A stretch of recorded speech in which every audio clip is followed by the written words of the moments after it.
Let's go live then to Kyiv. Our correspondent Gulliver Cragg is standing by.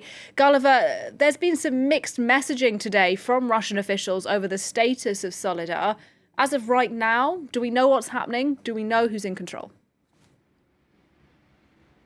I think the only conclusion that we can draw is that neither side is in full control of the town. I remind you, it's not a big town, only 10,000 inhabitants, but the Russians somewhat dialing back their claims to have won the battle and taken over Soledar, claims which were always denied and have been repeatedly denied this morning by the Ukrainian side, including in videos around lunchtime that came out apparently from Ukrainian soldiers on site in Soledar saying, look, we're still here, we're still holding the line. I've also seen videos taken from afar showing how heavily the town is being bombarded, apparently from the Ukrainian side, which would suggest that at least part of the town is occupied by Russian forces, and that's why the Ukrainians are firing on it. And then there are these mysterious photos of Yevgeny Prigozhin, the head of the Wagner mercenary group, underground with a tank in what the Russians claim to be the Soledar salt mine. And debate's been raging on the internet as to whether those pictures were really taken there.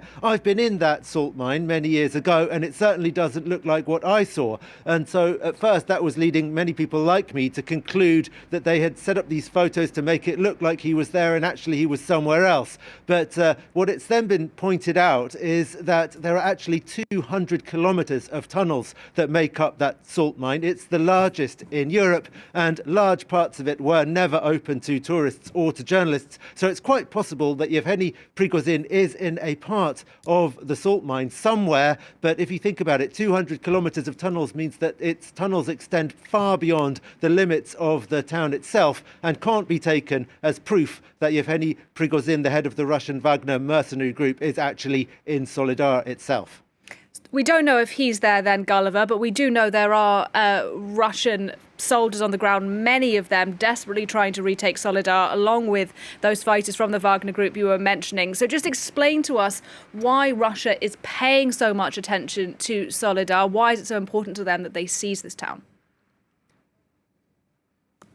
Well, partly, as you mentioned, Soledar is strategically important for the apparently bigger goal of seizing Bakhmut, which is a much bigger and more important city in Donetsk region. Bakhmut is only 10 kilometers from Soledar, downhill actually, which means that if you take Soledar, you've got a good position from which to attack Bakhmut. So there is that militarily strategic importance. Then there's the economic importance of the salt mine, which some people are saying may play a very important role in Yevgeny Prigozhin's calculus, because they look at the way the Wagner mercenary group has operated in Africa in particular, and they always seem to try to take control of economic assets, including mines. So that's perhaps part of the reason. There's also, of course, just the symbolic need for the Russians to take something, anything bigger than a village, because in the last 6 months they haven't taken control of anything at all in Ukraine. In fact, on the contrary, it's been the Ukrainian counteroffensive that has been